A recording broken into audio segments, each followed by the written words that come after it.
నెల్లూరులో జరిగిన సిపిఎం కార్యకర్త పెంచలయ్య హత్య కేసులో నిందితురాలు కామాక్షిని అరెస్ట్ చేశారు పోలీసులు. బోడిగాని తోటలోని కామాక్షి నివాసంలో పోలీసులు సోదాలు చేశారు. 25 కేజీల గంజాయి స్వాధీనం చేసుకున్నట్టుగా సమాచారం.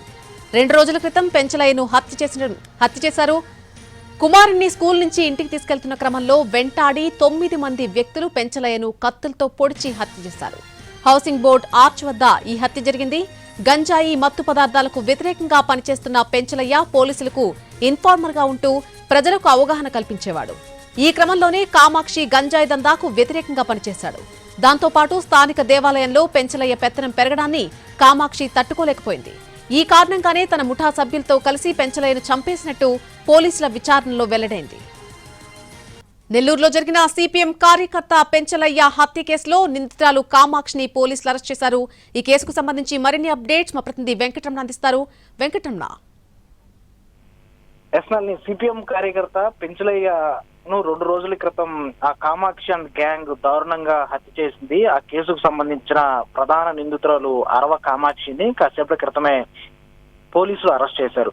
ఆమె నివాసంలో సోదాలు నిర్వహించగా దాదాపు 25 కేజీల గంజాయిని పోలీసులు సీజ్ చేశారు. ఈ కేసులో ఆమెని పోలీసులు అరెస్ట్ చేశారు. అయితే మరికొద్దిసేపట్లో దీనిపైన ప్రెస్ మీట్ కూడా ఉండే అవకాశాలు ఉన్నాయి. ఏదైతే సిపిఎం కార్యకర్త పెంచలయ్య హౌసింగ్ బోర్డు కాలనీలో ఆ గంజాయికి వ్యతిరేకంగా అవగాహన కార్యక్రమాలు నిర్వహిస్తూ ఉంటారు. దీంతో ఆ పెంచలయ్య వర్గానికి అలాగే కామాక్షి వర్గానికి గత కొంతకాలంగా విభేదాలు ఉన్నాయి. ఈ క్రమంలో ఈ అరవ కామాక్షి కావచ్చు, ఆమెకి సంబంధించిన 3 తమ్ముళ్ళు కావచ్చు, విచక్షణారహితంగా పెంచలేని దారుణంగా హత్య చేశారు. ఈ హత్య కేసుని పోలీసులు చాలా ఛాలెంజింగ్ గా తీసుకున్నారు. నిందితులని పట్టుకునే క్రమంలో ఆ ప్రధాన నిందితుడిగా ఉన్న జేమ్స్ ఆ పోలీసులపై ఎదురుదాడి దిగడం, అతని పైన పోలీసులు కాల్పులు జరపడంతో ఇది రాష్ట్ర వ్యాప్తంగా సంచలనంగా మారింది. దీంతో పోలీసులు కాసేపటి క్రితమే అరవ కామాక్షిని అరెస్ట్ చేసినట్లు మనకు ప్రాథమికంగా సమాచారం ఉంటుంది.